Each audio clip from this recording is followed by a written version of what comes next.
welcome to Coach Dave Academy. This is Suellio Almeida. We're going to see my lap with the Porsche Cup at Hungaroring. Lap time is at 1:46.7. We're going to see the entire lap and then we're going to talk about corner by corner. So let's go to the lap.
Alright, so let's go to the lap and see what we're going to look for from corner to corner. So going to T1 here, this is a quite tricky braking zone because we are actually braking before anything that's super close to us. So what I like to use as a reference here is actually this little clear patch here. It's like it's a little bit dirty there, you see? It's way before the 100, it's way before this white line, but you can use the white line as a reference, but it's a little bit too far away, so I prefer to use that little dirty patch there as a braking reference. So there you go. Peak pressure way before that. And then waiting for a long time to slow down the car. The track is really hot this time. And then we're going to turn in very, very slowly while we're braking. We're trail braking pretty hard here. And as you can see, I'm still turning and braking around 40%, then 35%, then 30%, then 25%, and really aiming for that inside. Be careful not to put the whole half of the car over the curb. You have the center line of the car has to be over the curb. If it's to the right of the edge of the curb, you get on off track. So be careful with that. And that inside, actually, if you put the right tires on the concrete part, will make the car rotate very well. That's really good, very important. And then you get back on power. As soon as you get back on power, try to unwind the wheel. Let your hands light, so the force feedback corrects it for you.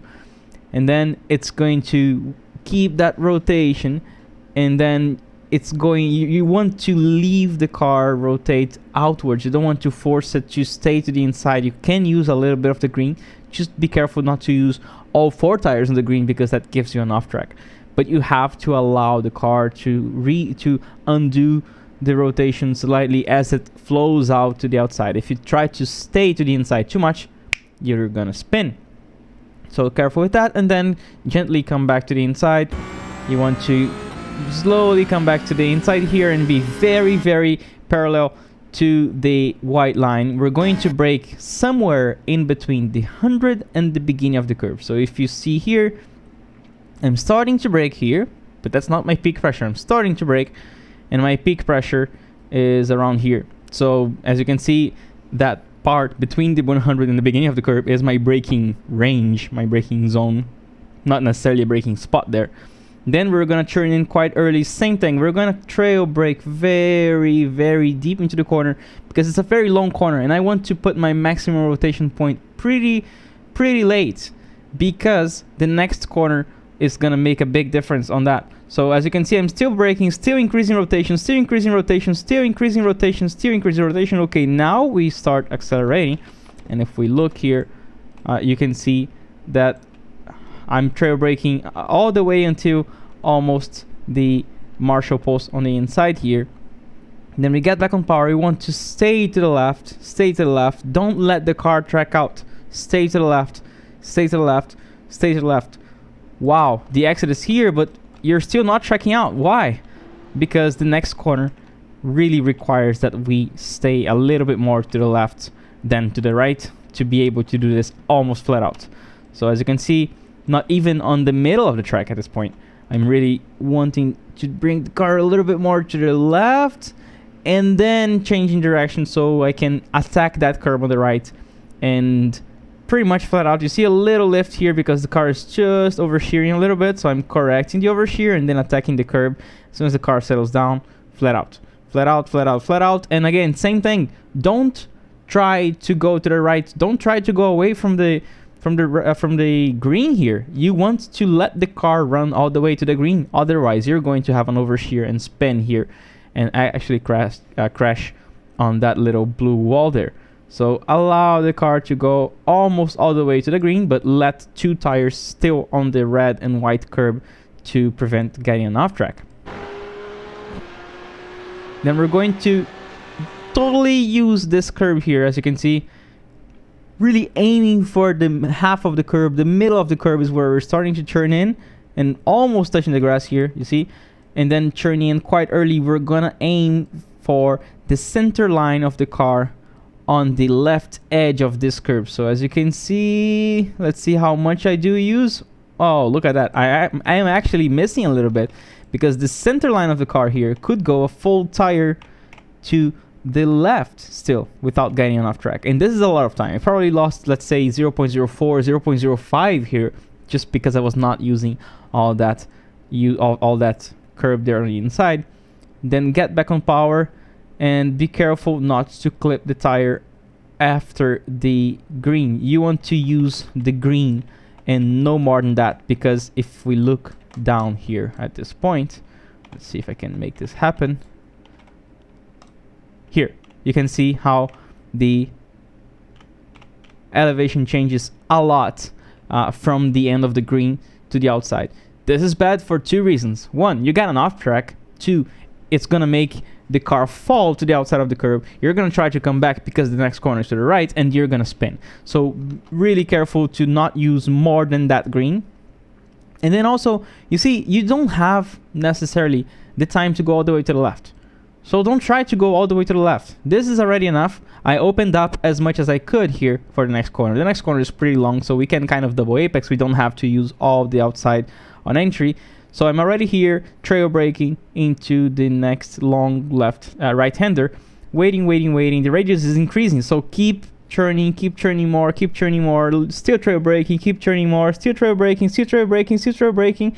When I realize that I have done a good 50% of the rotation, I get back on power and I lighten up my hands because I want the force feedback to unwind the wheel for me slightly as I lose rotation and gain speed, lose rotation and gain speed, lose rotation and gain speed until the car is thrown all the way to the very outside here where the center line of the car is still on top of the curb. Look at that. That's pretty much very close to the limit there.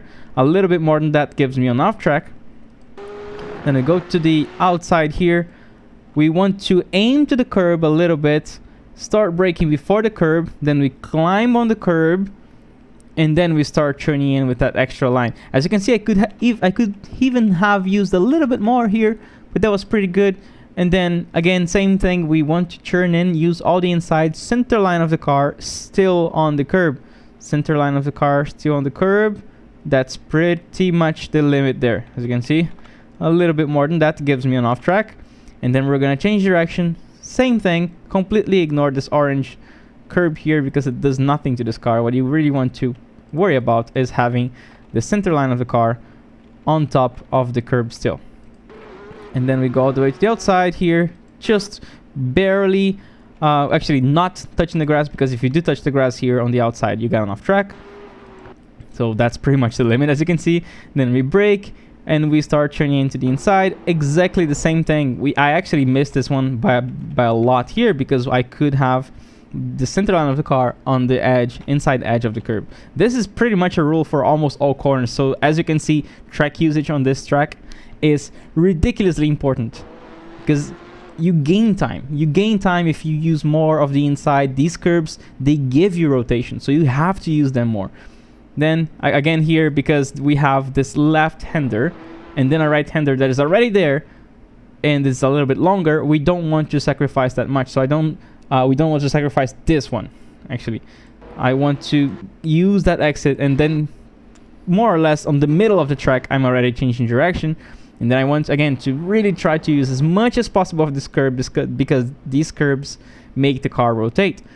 Power, and then use all the track here. I actually could have used more. These ones are the exception. When you have the green, you can put the inside tires all the way to the edge. So these tires could be still almost on the concrete here before I get the off track. These are the exceptions. The other corners, we want to have the center line of the car on the curb. Of course, I'm talking about some specific things, but you have to try it yourself. You have to go there and use all the exit and see more or less when you get the actual off-track warning. So here, using as much as possible of the inside to pull the car, a little bit of lifting here. I upshift to fourth, and then you see not flat out, like 60, 65, 70% throttle. Bring the car all the way to the inside, which is the outside of the next corner.